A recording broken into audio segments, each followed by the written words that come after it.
பார்த்தாவே பையன் பொறுக்குது. பேசுறீங்கன்னு வச்சுக்க அந்த பக்கம் வந்துருவான்.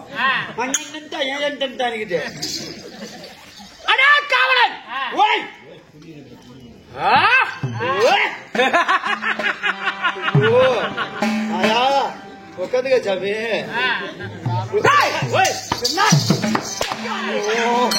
அந்த ஆயால உட்காந்து சொல்றேன்மா.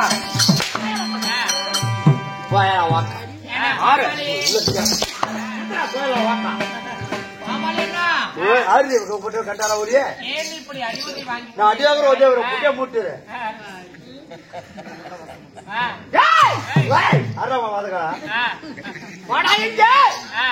வரேன். இது இப்ப வாய் பேசுங்காராது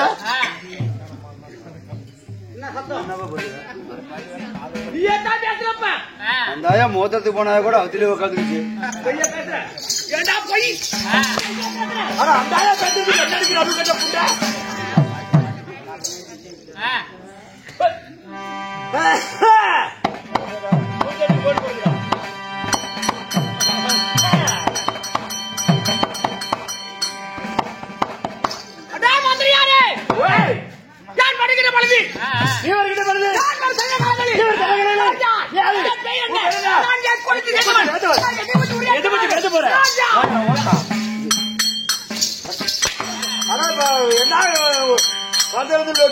கிடக்குற தாய்மார்களும் தாய்மார்கள் கொடுத்துறாங்க. அவங்க என்ன பண்ண சொல்ற மொன்னையா மொன்னையா காட்ட மொன்னையா மொன்ன ஆவுண்டா என்ன மொன்ன ஆவுண்டா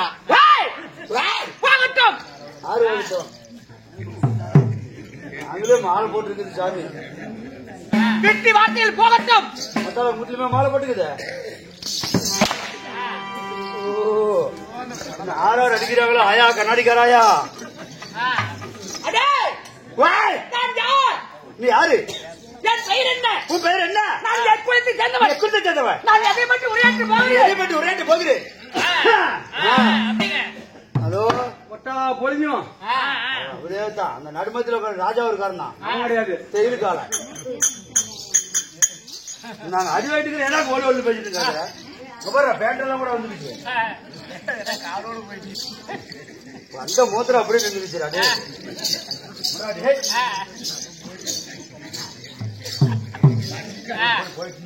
பேசிட்டு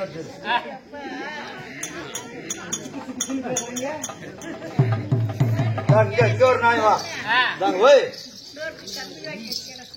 எங்க கட்டுறதுக்கு எங்க விடுறாங்க? சங்கிலி வாங்கி கட்டுறதான சூத்துக்கு சங்கிலியா கட்டு சொன்னேன். கம்பளி வாங்கி கட்டி சொன்னாங்க.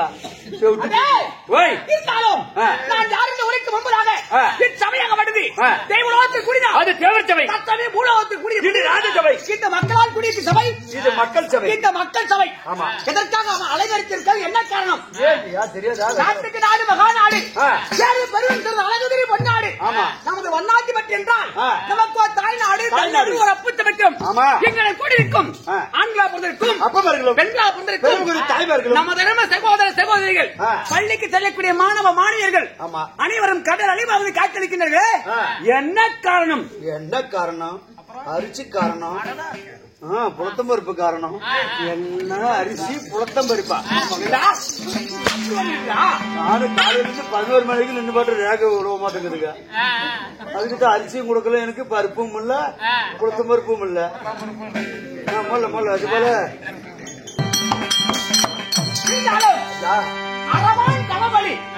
எப்படி மகாபாரத கதையில முதல் துவக்கம் 4 காண்டம் 18 பருவங்கள். அதிலே அதாவது யுத்த காண்டம் முதல் நாள் சண்டை முதல் துவக்கம் அரவான் களபலின்னு சொல்லக்கூடிய இந்த காவியத்தை நமக்கு தெரிந்த அளவு சபையர் என்பதாக நம்ம நடத்தி கொண்டிருக்கோம். நாம நடத்தக்கூடிய நாடகத்துல அது ஒரு பெரிய புண்ணம். தன் வயிற்று குழந்தை பிறகு தவறு செய்துவிட்டால் அந்த குழந்தை எவ்வாறு மன்னிக்கிறீர்களோ அது போல எங்களையும் மன்னிக்க வேண்டும். அப்படியா இருந்த போதிலும் எமது வெயிரோ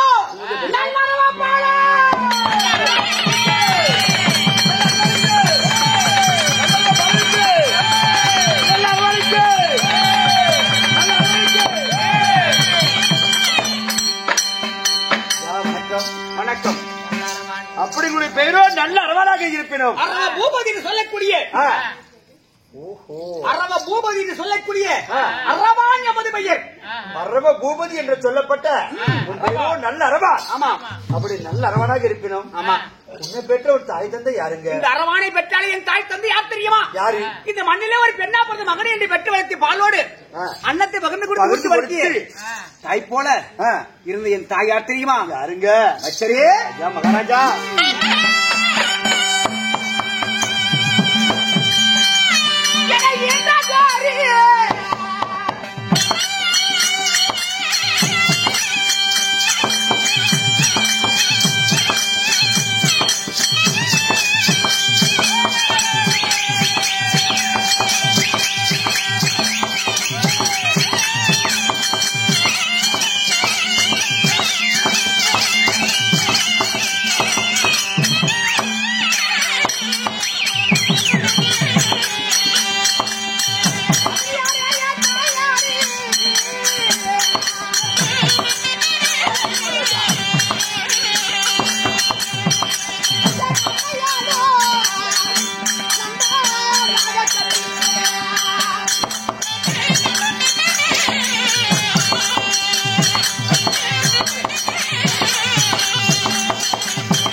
மகாராஜா 10 மாதம் 300 நாள் 3000. 10 மாதம் 300 நாள் 3000 திசை வினாடி அங்கத்தில சுமந்து பெற்றாலே என் தாய். என் தாயின் பெயரோ உளுபீன்னு சொல்லக்கூடிய நாகக்கண்ணி. உளுவி என்று சொல்லப்பட்ட நாகக்கண்ணி. சபா, உன்னுடைய பெயரோ நல்ல அரவான். உளுபீன்னு சொல்லக்கூடிய நாகக்கண்ணிக்கு நான் நலமுள்ள நல்ல அரவானா பிறந்தேன். சரி மகாராஜா. ஆமா, உளுவி என்று சொல்லப்பட்ட நாகக்கண்ணிக்கு நான் மகனாக பிறந்தங்கிறீங்களே, தாய் ஒன்று இருந்தா தந்தை ஒன்று வேணுமல்லவா? ஆமா. உன்னை பெற்று வளர்ச்சி பெயர் வைத்தாரே உங்க ஒப்பா. அவர் யாரு? அவர் எப்பேற்பட்ட மன்னன்?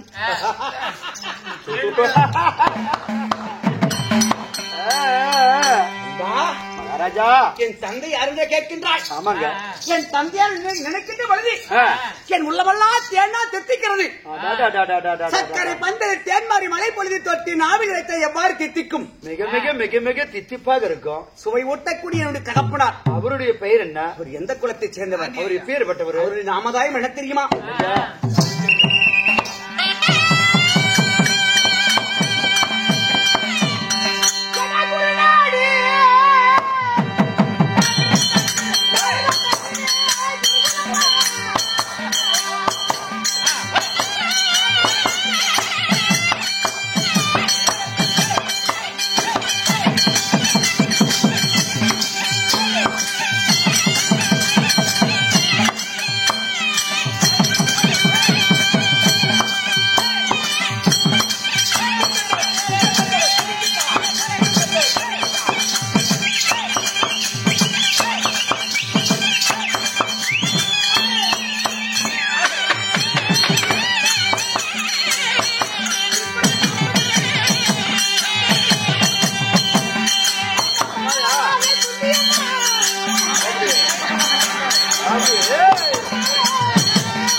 வேட்டுதல் ஏற்ற தூங்கிட்டு இருந்தா தூங்குறாங்களா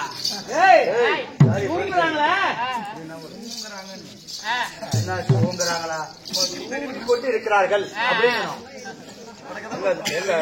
எங்க என் கூட ஜாயிண்ட் டான்ஸ் போட்டாயா போனகாரி சக்சஸா அப்ப வெக்கத்த மனசுல வச்சுக்கிட்டு போய் எப்படா அவன் நல்லூர்கார வருவாங்க அவன் கூட ஆடலாம்னு.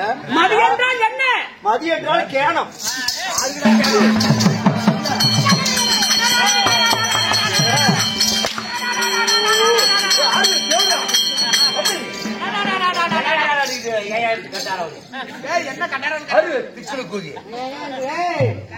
மதி என்றால் கேனம் கிடையாது, பைத்தியமா பைத்தியமும் கிடையாது. சைக்கோவா அது அவன் இல்ல திக்குலு அவன் ராஜாவுரான். மதி என்றால் சந்திரன். ஓ இரவிலே ஒளி தரக்கூடிய சந்திரன். அந்த சந்திரன் வந்து உதிக்கிட்டு குருநாடு குருகுலம் சரி குந்தி மந்தார் ஈன்ற பாலர் பதிவான சந்திரகுலம் பாண்டு மன்னன் பெற்றெடுத்த பாண்டவர் 5 ராஜாக்கள். அதுல தர்மன் பீமன் அர்ஜுனன் நகல சகாதேவன் சொல்லக்கூடிய 5 ராஜாக்களில் 5 பேர். இருவருக்கும் மூத்தவர், இருவருக்கும் இளையோர், நடுப்புறது நாயகன். என் தந்தையாரோ அர்ஜுன மன்னன்.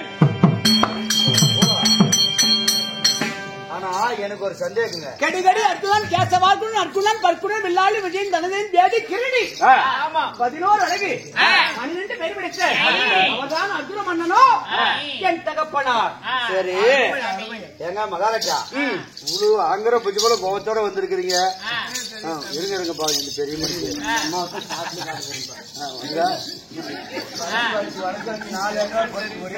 புதியா குறுக்க ஊட்டி முன்னாடி போட்டு தண்ணியாட்டு குறுக்கட்டி குறுக்கட்டி படுத்துக்கிட்டு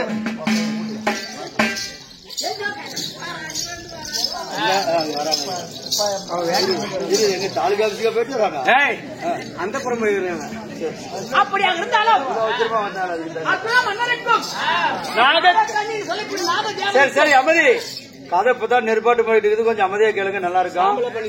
ஆமா ஏங்க உன்னுடைய பெயரோ நல்லவா? தாயோ உளிவு என்று சொல்லப்பட்ட நாகக்கண்ணி. நாகத்தின் கண்ணை எடுத்து வைத்து நாகக்கண்ணி. ஓ தந்தையாருடைய பெயர் அர்ஜுன மன்னன். அது குறித்து பிறந்த ஆளால் அழகவனன் அர்ஜுனன். சபாஸ். ஆனா உளிவி உளிவிங்கிறிய தாய் பேரு. ஆமா எதனால உளிவு என்ன நாகக்கண்ணி சொல்லுவாங்க. உழுவின்னு சொல்லக்கூடிய நாகக்கண்ணி எங்க அம்மா. சரி அப்படி அவங்களுக்கு நான் மகனாக ஒரு தாய் தந்தைக்கு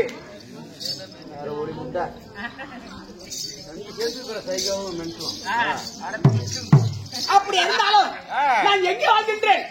ஒரு நாடு நகரம் இது. சொல்லுங்க. நான் வாழ்ந்து ஒரு நாட்டுக்கு ஆளக்கூடிய மன்னனுக்கு நீ மகனாக பிறந்து, ஆனா நீ ஆளக்கூடிய நாடு நகரம் இது எங்கே தெரியுமா? எந்த நாடு? நாடு அதை நாடு நாடாதிக்கா கொண்டு போய் பொதுக்கிறதுக்கு ஏது சுடுக்காடு.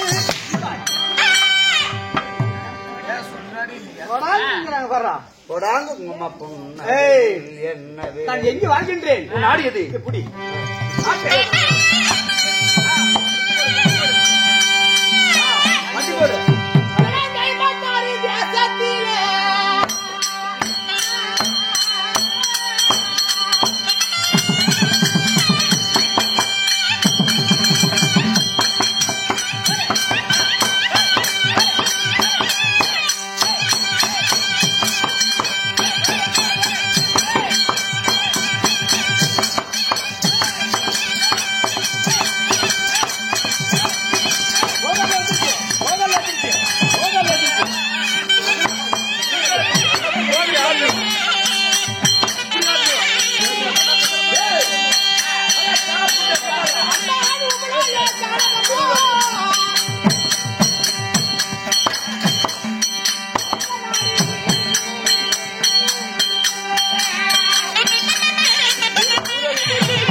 அன்பா ஓய்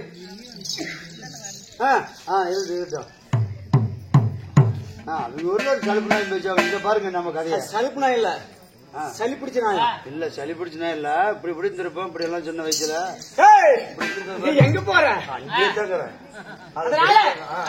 அப்படி 56 ராஜ்யம், அப்படி 56 தேசம். அந்த 56 தேசத்தில் நான் வாழக்கூடிய சாம்ராஜ்யம் சரி நாடா இல்ல நகரமா இல்ல காடா இல்ல வீடா? கானகம், அரணமான கானகம், உபராயமலை பர்வதம்.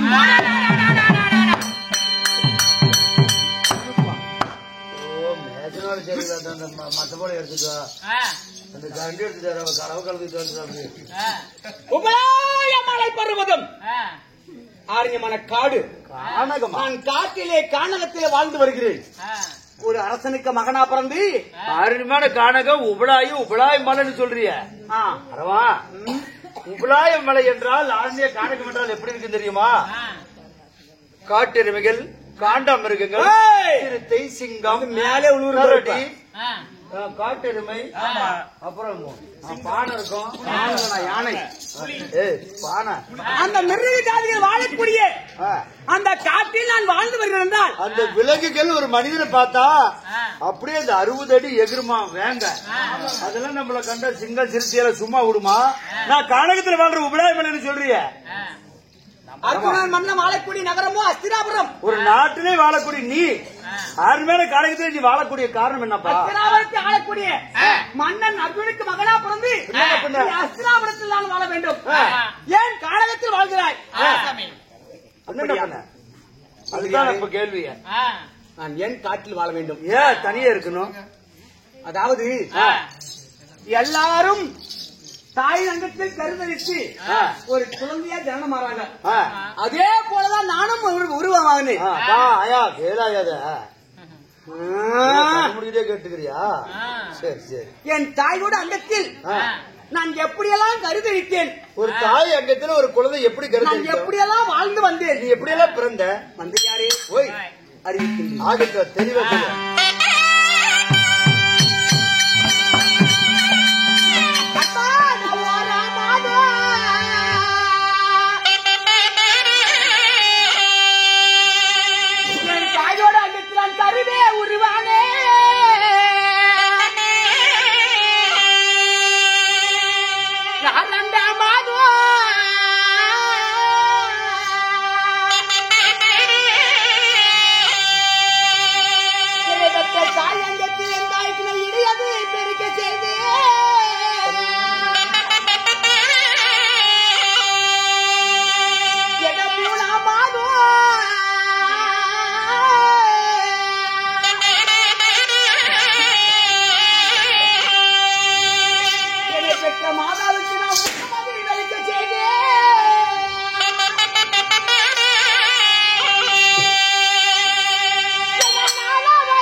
முதலாம் மாதத்தில் கருவே உருவானேன். 2ஆம் மாதம் இடையாது வெறுக்க செய்தேன். சரி. 3ஆம் மாதம் முகம் வெறுக்க செய்தேன். 4ஆம் மாதம் நன்றாக கருதரித்தேன். சரி. 5ஆம் மாதத்தில் 5ஆம் அரவைக்கு பலனானேனா. சரி. 5ஆம் மாதம் அரவைத்து பலனான ஒரு தாய் அங்க பலனானே. 6ஆம் மாதத்தில் 6ஆம் மாதம்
ஆர்ப்பாட்டம் செய்தேன். 7ஆம் மாதம் எளியது பசிக்க செய்தேன். 8ஆம் மாதம் எட்டி அடி வைத்தேன். தாய் எங்கத்திலையா? ஆமா. சரி. 9ஆவது மாதத்துல என் தாய் மாமன் என் தாய்க்கு சீமந்தம் செய்தார்.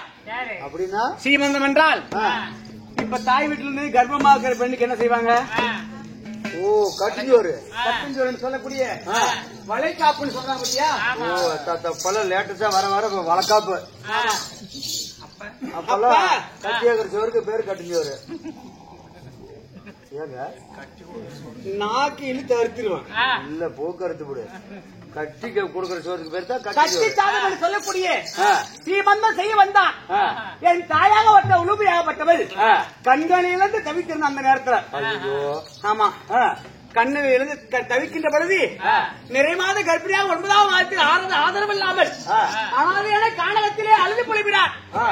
என் தாய் மாமனாப்பட்ட சிறிமந்த கண்ணன் ஆதரவு கொடுத்து வளைகாப்பு செய்து தங்கச்சிக்கு சாப்பாடு கொடுத்தாரு. எவ்வளவுதான் இருந்தாலும் தங்கச்சி மாசமா இருக்குது. குழந்தை பேர் தருவாயில தன் அண்ணன் தான் செய்யணும். அப்படி செய்து 8 சுத்து கல்கோட்டை எருமரக மண்டபம், 10 சுத்து கல்கோட்டை பாம்பரக மண்டபம்.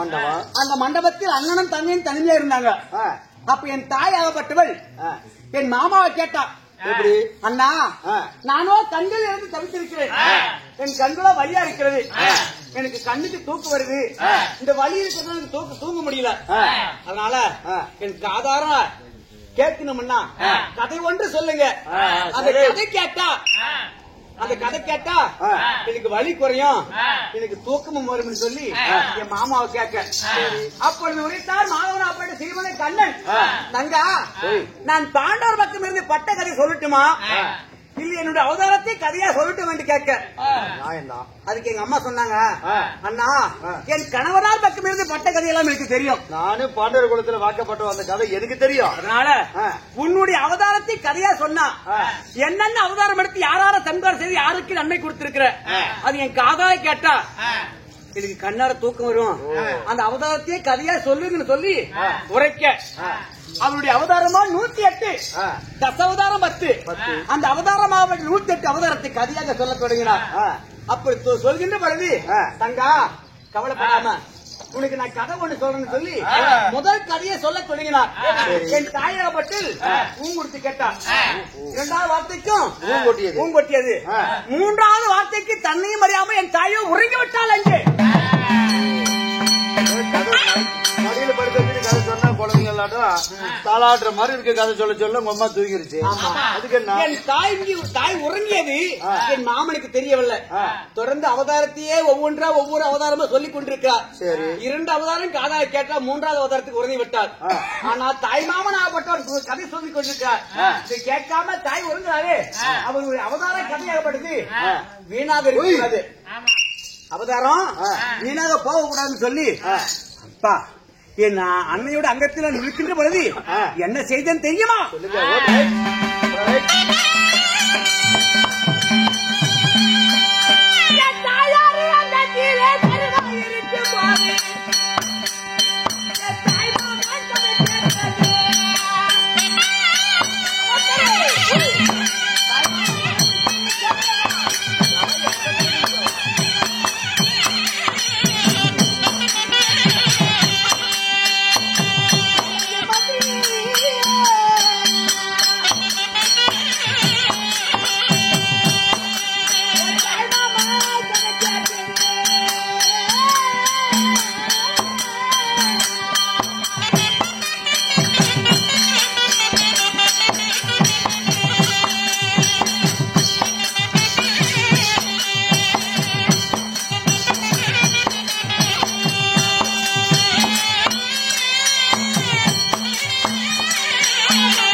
தாயின் அங்கத்திலே கருவா இருக்கும் போதே சிசுவா இருக்கின்ற பொழுது தாய்மாமன் அவதாரத்தை கதையா கேட்டேன்.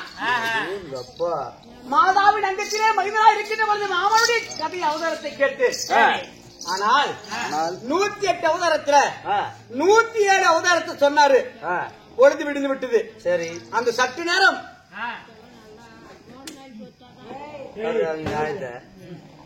படிக்கட்டுல குறுக்கட்டி படுத்துருக்கிறது ஒரு கூட தண்ணி கொட்டது ஊத்துற மாதிரி உங்களுக்கு சற்று நேரம் ஆகப்பட்டது. பொழுது விடியாம இருந்திருந்தால் அந்த 108 அவதாரத்தை சொல்லியிருப்பாரு. சரி ஆனா 107 அவதாரம் முடிந்து விட்டது. கதையும் முடிந்து விட்டது. பொழுது விடிந்து விட்டது. அம்மா தங்கை உறங்கா அவளை கேட்கலாம்னு சொல்லி தங்கா எழுந்திரப்பா கதையும் முடிந்து விட்டது. பொழுது விடிந்து விட்டது. எழுந்து நான் கேட்கின்ற பொழுது என் தாய் எழுந்து உட்கார. அப்ப என் மாமன் கேட்டாரு, தங்கா நான் சொன்ன கதை நல்லா இருந்துச்சா அப்படின்னு ஒரு வார்த்தை கேட்டார். அதுக்கு ஒரே ஒரு வார்த்தை என் தாய், நீ சொன்ன கதை எத்தனையுமே நல்லா இருந்தது சொல்லிருந்தா இந்த நிலைமைக்கு நான் ஆளா இருக்க மாட்டேன்.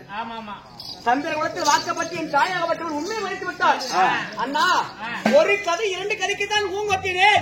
3வது கதைக்கு என்னை அறியாம நான் உறங்கி வைத்து வைத்தார். கண்ணன் என்னோட ஆச்சரியம், தங்கி உறங்கி விட்டாளா? நம்ம சொல்லக்கூடிய ஒவ்வொரு வார்த்தைக்கு சரிக்கு சரி சத்தம் கேட்டுக்கொண்டு இருந்தது. அது தங்கி இல்லையா? அண்ணனும் தங்கையும் தான் இருக்கிறோம். ஆனா அந்த கதை கேட்டது யாரா? தங்கச்சி தூங்கிட்டா.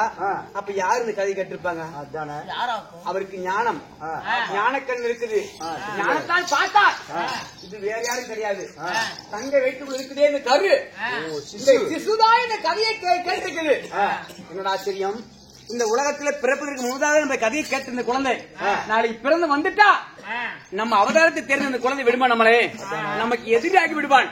அதனால இந்த குழந்தை கருவிலே அழிய வேண்டும் என்று சொல்லி மனதிலே திட்டம் தீட்டினார் என்னுடைய மாமன். அப்பொழுது சொன்னார், தங்கா நீ உறங்கிட்ட. இந்த கதையை முடிஞ்சு விட்டது. போனா போகட்டும். 9 மாதங்கள் முடிஞ்சு 10வது மாதம் நெருங்கிய மாத கர்ப்பிணி இருக்கிற. உனக்கு ஆதரவு நான் மட்டும்தான். அதனால சாதி மாதிரி விட்டுட்டு போறேன். உனக்கு வயிற்று வலி ஏற்பட்டா சங்கு துபாரை கால் அனுப்பு. அங்க பிரசவம் பார்ப்பதற்காக அழகிய மருத்துவ பாட்டி ஒருத்தர் இருக்கின்றார். அண்ணவளை உனக்கு அனுப்பி வைக்கணும்னு சொல்லிவிட்டு கண்ணனாப்பட்டம் தந்திரமாக சொல்லிட்டு போனாரு. எப்பா அப்படி சொல்லிட்டு போயிட்டாரு. அப்படி போகின்ற வழி நான் என்ன செய்வேன்? மாமனோ நம்ம அழைக்க தீட்டி விட்டார். இதை விடக்கூடாது சொல்லி உடனே எங்க அம்மா வயிற்றுல ஒரு உதைச்சேன். எங்க அம்மாவுக்கு வயிற்று வலி ஏற்பட்டது. உனக்கு விளையாட்டாக்குது அம்மாவுக்கு தானே தெரியும். மாமன் நம்மளை அழிக்க நினைத்து விட்டார். அதனால அவருடைய அவதாரத்தை தெரிஞ்சு நான் சும்மா இருப்பேனா? இப்பொழுது அம்மாவுக்கு வயிற்று வலி ஏற்பாடு செய்யணும். சங்கத்துமாரிக்கு ஆள் அனுப்பி வைத்து விட்டால் அங்க மருத்துவம் பார்க்க பாட்டி வருவா அப்படின்னு சொல்லி என் தாய் அங்கத்துல உதைத்தேன். தாய்க்கு வயிற்று வலி ஏற்பாடு செய்தேன். என் தாய் படாத பாட வைக்கிறாங்க. தாதிமார்கள் ஆராய்ச்சி மணி அடிக்க சங்கத்துமாரிக்கு ஆள் அனுப்ப அங்க சங்குத்துமாரிலிருந்து ஒரு தள்ளாடி தடி ஊண்டி ஒரு பாட்டியாகப்பட்டவள் தடி கையில ஊண்டுகோல் ஊண்டிக்கொண்டு தள்ளாடி தடுமாடி வந்தா. மருத்துவம் பார்ப்பதற்காக என் தாயுடைய கால் மாட்டி வந்து அமர்ந்து என் தாய்க்கு பிரசவம் பார்க்க கையில் என்ன எடுத்து வைத்து வந்தா தெரியுமா? கண்மரமா கத்தி. இப்ப கம்பர் கத்தின்னு சொல்றாங்க பத்தியா, தொப்புள் கொடி இருக்கிறது. அது இப்பதான் அப்படி. அப்பொழுது கண்மரமா கம்பர் கத்திலப்பா கண்ணுக்கு மறைவா எடுத்து வந்த கத்தி. கண்மரமா கத்தி எடுத்துக்கொண்டு என் தாயுடைய கால் மாட்டி வந்து அமர்ந்தா. சரி, நான் வந்திருப்பது கிளவின்னு தான் நீ நினைக்கிறேன். ஆனா பிரசவமாக வந்து கிளவி கிடையாது. கிளவி உருவத்தில் வந்தானே என் மாமனார் கண்ணன்.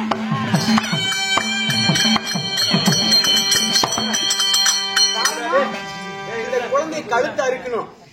இந்த கத்தியில குழந்தைய கழுத்து அறுக்கணும். மருத்துவ சேர்த்தது மாமனா கண்ணன்டா தங்கச்சி அண்ணன். ஆமா, தங்கச்சிக்கு வருமானத்தை பார்க்க வந்துக்கிறேன். ஒரு மனைவி குழந்தையை கொல்ல வேண்டுமென்றா தங்கச்சியாவது அண்ணனாவது. அதனால குழந்தைய கழுத்தா இருக்கணும் சொல்லி கால் மாட்டில் அமர்ந்து கொண்டிருந்தார். அப்ப நான் நினைச்சேன் வந்திருப்பது கிளவி கிடையாது, தாய் மாமன் தான் வந்திருக்காரு. நான் சாதாரணப்பட்டவனா? அதாவது ஒரு இரவுக்கு எத்தனை ஜாமம்? ஒரு ராத்திரிக்கு 4 ஜாமம். 4 ஜாமம். ஆமா, அப்படி 4 ஜாமத்தில் இருக்கின்ற பொழுது ஒரு தாயோட அங்கத்துல குழந்தை பிறந்து எப்படி பிறக்கும்? என்ன கேள்வி கேக்குது, புதுசா கேக்குற. ஒரு தாய் அங்கத்துல இருந்து குழந்தை வெளியே வரணும்னா 2 கை வரும், அப்புறம் தலை வரும், கரமும் மற்றும் திறமும் வரும். ஆமா, ஆனா இந்த கரத்தையும் திறத்தையும் வெளியே விட்டால் கையில வைத்திருக்க கத்தியில கழுத்தை அறுத்து விடுவான்னு சொல்லி அப்படியே திரும்பி படுத்தேன் தாயகத்தை. அப்படியே திரும்பி படுத்தேன். நான் தலையும் கையும் விடவில்லை, என்னுடைய காலை வெளியே விடுவது. அவன் கத்தியில ஓங்குறது, உடனே உள்ளே இழுப்பது. ஆமா, இப்படியே விடிய காலம் வரைக்கும் விளையாட்டு இருக்கிறீங்க. 1ஆம் ஜாமம், 2ஆம் ஜாமம், 3ஆம் ஜாமம் இப்படியே காலை வெளியிடுவது உள்ளே இழுப்பது, இப்படியே விளையாட்டு காட்டுறான். 4வது ஜாமத்துல யாருக்குமே ஒரு மயக்கம் வருமா? ஆமா, மயக்கம்னா தூக்கம் வருமா? அப்படி இந்த 4ஆம் ஜாமத்துல கண்ணா வந்திருக்காரு கிளவி. இப்படி தலை சாஞ்சி கொஞ்சம் சாஞ்சிருந்தாங்க. இதுதான் தக்க சமயம், வெளியே நம்ம போகணும். கண்ணன் கிளவிய உறங்கி கொண்டிருக்காரு.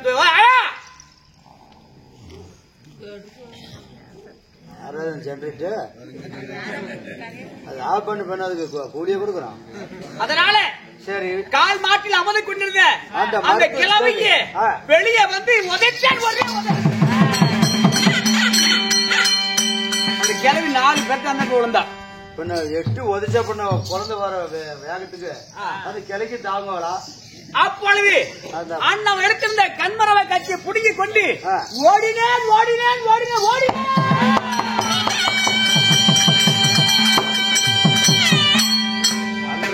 அன்று நாள் முதல் இன்று வரை இந்த அரியமான காணகத்திலே நான் தாயை பிரிந்து என் தந்தையை பிரிந்து நான் தன்னந்தனிமையா வாழ்ந்து கொண்டிருக்கிறேன். இந்த காணகத்தில்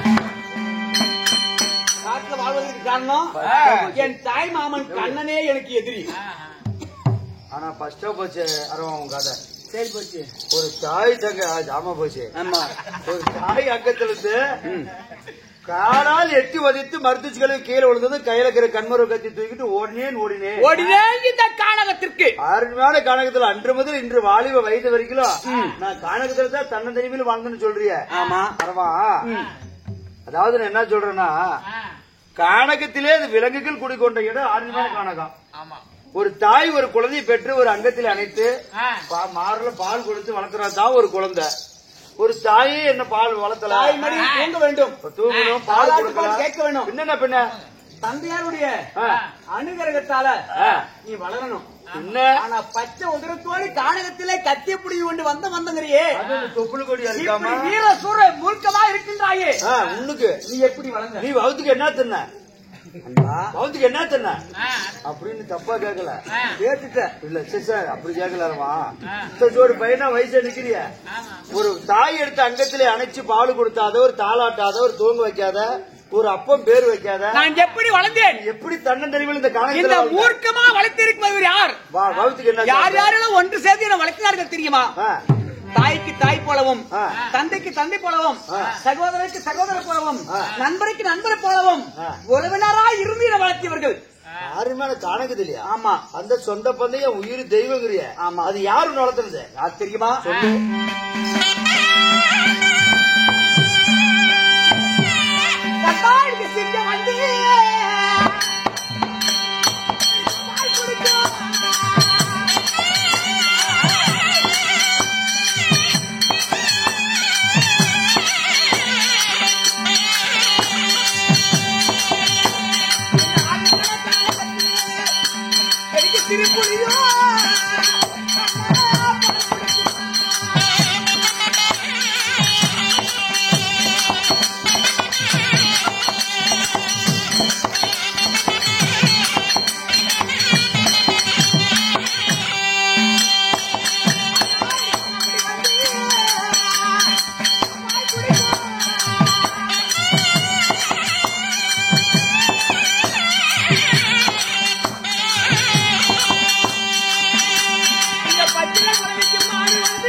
சிங்கம் சிங்கம் வந்து பால் குடிக்கும், சிறு புலியும் பால் குடிக்கும், கரடி வந்து பால் குடிக்கும், மான் வந்து பால் குடிக்கும். பால் ஊட்டக்கூடிய ஜீவன்கள் அத்தனை ஒன்று சேர்ந்து மானு, நரி, கரடி, யானை, சிங்கம், புலின்னு சொல்லக்கூடிய அனைத்து ஜீவன்களும் ஒன்றா சேர்ந்து பால் ஊட்டி என்னை வளர்க்கிறார்கள். அது மட்டும் இல்லாமல் ஒரு மிருகத்தை பார்த்தா இன்னொரு மிருகத்துக்கு அடிக்கணும், அதை கொல்லணும் நினைக்கும். அப்படியேப்பட்ட மிருகம் அத்தனையும் ஒன்று கூடி யானை வந்து எனக்கு நீர் ஊட்டும், அன்ன பத்தி எனக்கு தாளாட்டும், மயில் வந்து எனக்கு ஆட்டம் ஆடிய முன்னாடி, ஆனா குயில் வந்து தாளாட்டு பாடும். இப்படி உறங்க வைப்பதும், பால் கொடுப்பதும், நீர் ஊட்டுவதும், இப்படி எல்லாம் ஒன்று சேர்ந்து இந்த ஒருவனை வளர்க்கிறதற்கு எத்தனை பேர் ஒன்று சேர்ந்து வளர்த்தினார்கள் இந்த ஆரம்பமான கானகத்தில். தாய்க்கு மேல, என் தகப்பனுக்கு மேல, என் நண்பனுக்கு மேல, அனைத்து ஜீவன்களுமே என்னுடைய தெய்வங்கள் தான், சொந்த பந்து தான். நான் அவங்களில் நான் இல்லை. கரவான் இல்லை. ஆமா, நான் இல்லையே, அவர்கள் கிடையாது. இப்படி ஒன்றைக்கு ஒன்றாக எனக்கு துணையாக அவர்களும் அவர்களுக்கு துணையாக இந்த கானகத்திலே நான் வாழ்ந்து கொண்டிருக்கிறேன். அன்று நான் இன்று வரை புலாய கானகத்திலே இந்த கண்மரமா கத்தி என் தொடை இருக்குதல்லவா, இந்த தொடையே சாணக்கல்லாக வைத்து நான் தீட்டிக் கொண்டிருக்கிறேன். காரணம் என்னை கொண்டு நிறுத்தாங்க அந்த கண்ணன். அந்த கண்ணனை இதே கட்டலாம்.